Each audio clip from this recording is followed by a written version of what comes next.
कहते हैं अंत ही आरंभ है और आरंभ ही अंत है। जहाँ दोनों मिल जाए वहाँ हमारे महादेव हैं। अंत और आरंभ का पता नहीं, लेकिन मैं महादेव से इस बार भी मिलने जा रहा हूँ। इस बार का सफ़र मुझे भी पता नहीं है कैसा होगा, क्योंकि छुट्टी कम था, 1 दिन का टाइम था और हमारे नज़दीक में महादेव की नगरी थी। बहुत साल से था प्लान कि जाना है जाना है जाना है, बट इस बार कुछ अचानक से बना प्लान और सब ने फैसला किया कि बस जाना है। इस बार मैं जा रहा हूँ देवघर, जहाँ 12 ज्योतिर्लिंग में से एक ज्योतिर्लिंग है और यहाँ के दर्शन मात्र से ही बोला जाता है कि सब मनोकामना पूरी होती है। पता नहीं मुझे कि यहाँ मैं इस बार क्या लेके जा रहा हूँ, क्या मनोकामना है या क्या फीलिंग्स है अंदर में। बस ये था कि इस बार जाना है। बहुत साल से प्लान था कि जाना है, लेकिन कुछ हो नहीं पा रहा था। इतना साल से प्लान पोस्टपोन हो रहा था, कहीं और मैं जा रहा था लेकिन यहाँ नहीं जा पा रहा था। वो कहते हैं ना, जब तक भगवान का बुलावा नहीं आए तब तक उनके दर पे कोई नहीं जाता है। तो लगता है मुझे कि ये मेरा बुलावा था, क्योंकि मैं 4-5 साल से ट्राई कर रहा था जाने का, लेकिन हो नहीं पा रहा था। फाइनली मैं और मेरे कुछ दोस्त निकल पड़े महादेव की नगरी।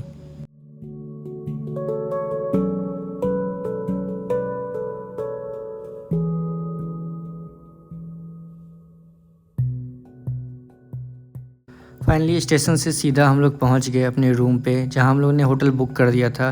तो मंदिर के जस्ट पास ही में हम लोग होटल बुक किए थे। आई नो कि इसका स्टार्टिंग होता है सुल्तानगंज से, जहां से जल भर के आपको पैदल यात्रा करना पड़ता है, लेकिन मेरे पास उतना समय नहीं था। रूम में थोड़ा देर आराम करने के बाद पता चला कि लाइन बहुत लंबी लगती है। मुझे तो उतना बिलीव नहीं हो रहा था कि रात की इतनी लंबी लाइन कैसे लग सकती है। हम लोग भी 2 बजे तक उठे हुए थे और नहाए, तैयार हुए, सीधा निकल गए बाबा की नगरी। एंड जब गए तो पता चला कि लाइन बहुत लंबी है, बहुत ज़्यादा। मुझे तो भरोसा नहीं हो रहा था कि इतना मॉर्निंग कौन लाइन लग जाता है इतना लंबा। फिर मुझे पता चला कि यहाँ हमेशा इतना ही भीड़ रहता है। फिर क्या, मैं भी फूल माला और गंगा जल लेके निकल पड़ा बाबा के दर्शन के लिए, उस लाइन का भीड़ का हिस्सा बनने के लिए।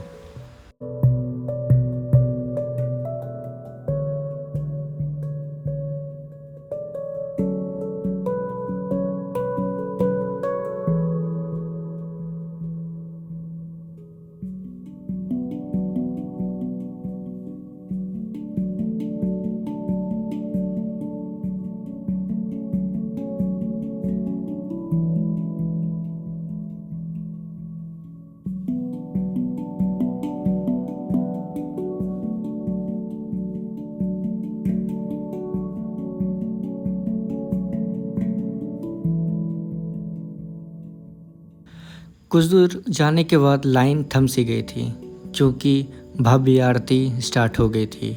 मॉर्निंग के ये 5 बजे से पहले स्टार्ट हो जाती है और होते होते 6 बज जाती हैं। तो सब जितने ही भक्त थे वो अपने अपने जगह पे बैठ गए और हम लोग भी वेट करने लगे कि कब आरती ख़त्म हो और लाइन आगे बढ़े। मैं जब यहाँ पे आया तो मुझे बहुत सारे भक्त दिखे, जिसमें बूढ़े, जवान, बच्चे सब थे। और मैंने एक ऐसा भक्त भी देखा जो बेलपत्र पे राम राम लिख रहे थे।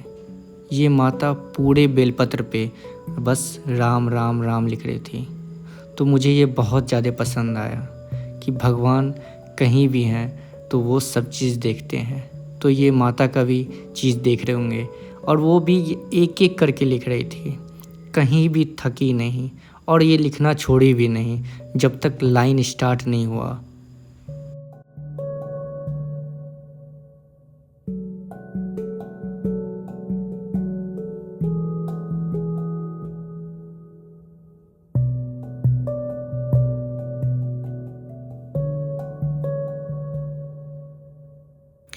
लाइन लंबी तो थी, लेकिन इतनी भी नहीं कि कोई अपना बर्दाश्त करना भूल जाए।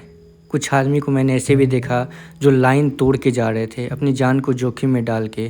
पंखा से ज़रा सा भी टच हो जाता तो उनका क्या होता। वहाँ के कार्यकर्ता समझा रहे हैं, डांट रहे हैं, लेकिन फिर भी वही हाल था।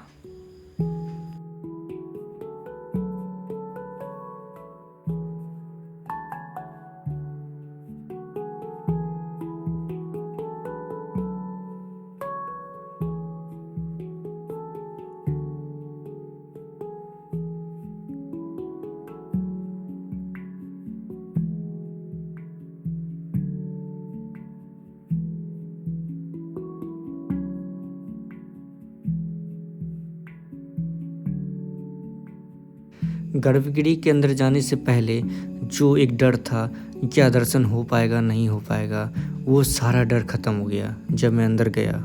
लेकिन एक बात था, जिस लाइन से अंदर घुसा रहे थे उसी तरफ से ही निकाल रहे थे, कोई दूसरा डायरेक्शन था नहीं।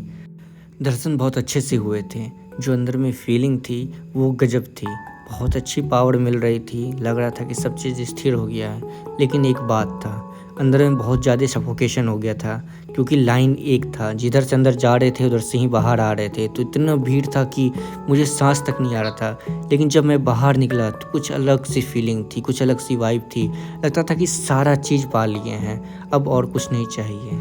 माना जाता है कि आपको शिव भगवान का जब दर्शन हो जाए तो आप माँ पार्वती का दर्शन करिएगा, और दोनों जिसका भी मनोकामना रहता है वो रस्सी बांध के इसको पूरा करते हैं। तो आप लोग भी कभी जाना तो ये मनोकामना पूरा करने के लिए आप यहाँ पे धागा बांध सकते हैं। वहाँ पे बहुत सारे मंदिर है, जिसमें काल भैरव मंदिर भी आता है।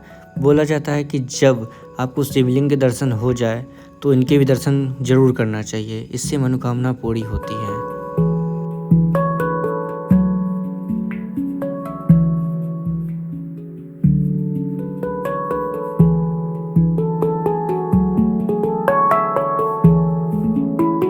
हमें बहुत अच्छे से दर्शन हो चुका था, सारे मंदिर हम लोग दर्शन कर चुके थे और प्रसाद लेके सीधा हम लोग निकल चुके थे अपने रूम की तरफ, और सोचे हुए थे कि शाम में भव्य आरती जो होता है वो देखने आएंगे।